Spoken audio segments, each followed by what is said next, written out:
பிரணாம்ஜி, எல்லாருக்கும் என்னோட அன்பான வணக்கங்கள். இன்றைக்கி நம்ம ஒரு முக்கியமான விஷயத்தை பற்றி பேசலாம். நேற்று என்னோட ஒரு நண்பர் வீட்டுக்கு நான் போயிருந்தேன். அவர் ஒரு பெரிய ஜோசியர். அவர் ஜோசியத்தில் பல தோஷங்களை பற்றியும் மற்ற இதெல்லாம் பற்றி ஒருத்தருக்கு கன்சல்டன்சி கொடுத்துட்டு இருந்தார். இப்போ எனக்கும் அதில் ஓரளவு ஒரு சில இதெல்லாம் புரிய வந்துச்சு, என்ன விஷயம் இதெல்லாம் தெரிய வந்தது. இப்போ இதில் பேச்சில் ஒன்று தெரிய வந்தது. பல தோஷங்கள் இருக்குது. மூலாதார தோஷங்கள் இருக்குது, பித்ரு தோஷம் இருக்குது, பிரேத தோஷங்கள் இருக்குது, அப்புறம் பல தோஷங்கள் இருக்குது. இந்த மாதிரி அந்த பல தோஷங்களை பற்றி பேசிக்கிட்டு அவங்களுக்கு இருக்கிற அந்த தோஷங்களை பற்றினா அவர் பேசிக்கிட்டு இருந்தார். அப்போ தான் எனக்கு மனசில் வந்தது, எல்லா தேசத்துக்குமே ஒரு நம்மளோட ராஜ்ஷியாமாஜி இருக்கிறாங்க. பூர்ண பரமாத்மா சச்சிதானந்த ஸ்வரூப பரமாத்மா ஸ்ரீ ராஜ்ஷியாமாஜி. நான் கோயம்புத்தூரில் எத்தனையோ பேருங்களுக்கு எனக்கு தெரிஞ்சு இந்த மாதிரி கஷ்டப்பட்டுக்கிட்டு இருக்கிறாங்க. ஆனால் அவங்க ஜோசியம் பார்த்தாங்கன்றது எனக்கு தெரியாது. ஆனால் இந்த மாதிரி பல காரியங்களில் சிக்கிட்டோ இல்லை வீட்டில் பல கஷ்டங்களோ வியாதியாலேயோ ஏதோ ஒரு விதமான கஷ்டங்களெல்லாம் கஷ்டப்பட்டுருக்குறாங்க. அப்போ நான் அவங்களுக்கு ஒன்று தான் சொல்லிக் கொடுத்தேன். இந்த மாதிரி ராஜ்ஷியாமாஜி, ஸ்ரீ ராஜ்ஷியாமாஜி, இந்த மந்திரத்தை நீங்கள் ஜெபம் பண்ணுங்கள். இதுக்கு பண்ணுறதுக்கு ஒரு சில முறைங்க இருக்குது, சின்ன சின்ன முறைங்க இருக்குது. அந்த முறைங்களை பற்றியும் நான் அவங்களுக்கு சொல்லிக் கொடுத்தேன். அதில் பார்த்தீங்கன்னா எத்தனையோ பேருக்கு இதில் நன்மை அடைஞ்சிச்சு, நன்மையாக அடைஞ்சாங்க. நிறைய பேர் இதில் நன்மை அடைஞ்சாங்க. அப்போது நான் ஜோசியர்கிட்ட நேற்று அப்போ சொன்னேன், இந்த மாதிரி பல பேர் பல கஷ்டங்கள் பட்டுட்டுருக்குறாங்க.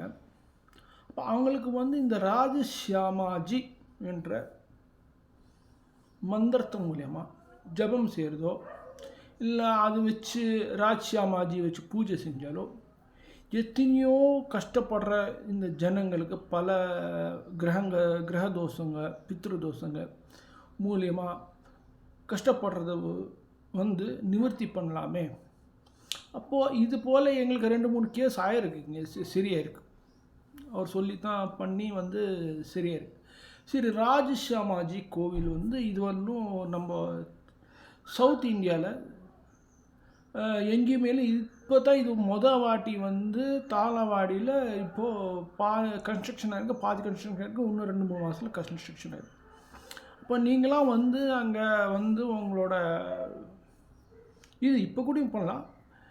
உங்களோட உங்களோட வீட்டு அட்ரஸை கொடுத்து வயசு என்னமோ அது கொடுத்துட்டு எங்களுக்கு இந்த மாதிரி பிரார்த்தனை பண்ணுங்கள், இந்த மாதிரி பூஜை பண்ணுங்கன்னு சொன்னேன்னா ராஜ்ஷியாமாஜிக்கு நினச்சி நாங்கள் பண்ணினா உங்களோட எத்தனையோ கஷ்டங்களும் எத்தனையோ தோஷங்களும் நிவர்த்தி ஆயிரும். இந்த ராஜ்ஷியாமாஜியும் பற்றி அப்புறம் பல தோஷங்கள் எது காரணமாக வருதுன்ட்டு நான் இந்த ஒரு ஜோசியர் இருக்கிறார், என்னோடய ஃப்ரெண்டு. இன்னும் ஒரு 10 நாள் வச்சுக்கோங்களேன், அவர் கூட நான் போய் ஒரு டிஸ்கஷன் பண்ணுறேன். அதை வீடியோவை எடுத்து நான் இதில் போடுறேன். நீங்கள் பார்த்துட்டு அப்புறம் எங்களை எங்களுக்கு வாட்ஸ்அப் மூலியமாகவோ இல்லை மெயில் மூலமோ நீங்கள் வேண்டுதல் வைக்கலாம், இல்லை நீங்கள் எங்களுக்கு இன்ஃபர்மேஷன் கொடுக்கலாம். அந்த இன்ஃபர்மேஷன் பிரகாரம் நாங்கள் ஸ்ரீ ராஜ்ஷியாமாஜிக்கு இந்த மாதிரி பிரார்த்தனையும் பூஜையும் பண்ணுறோம். நன்றிங்க. இனி மேலும் தகவலுக்கு நீங்கள் எனக்கு மெயில் பண்ணலாம். மெயில் பண்ணிவிட்டு இல்லை வாட்ஸ்அப்பில் எனக்கு மெசேஜும் பண்ணலாம். இல்லை எனக்கு நீங்கள் யூடியூப்பில் மெசேஜ் பண்ணால் எல்லாமே தெளிவாயிடும். இனி இந்த சம்மந்தமான வீடியோ இன்னும் ஒரு 10 நாளில் உங்களுக்கு கண்டிப்பாக போட்டு கொடுக்குறேன். நன்றி, வணக்கம் ஐயா. ஸ்ரீ பிராணநாத் பியாரே கி ஜெய். ஸ்ரீ ராஜ்ஷியாமாஜி.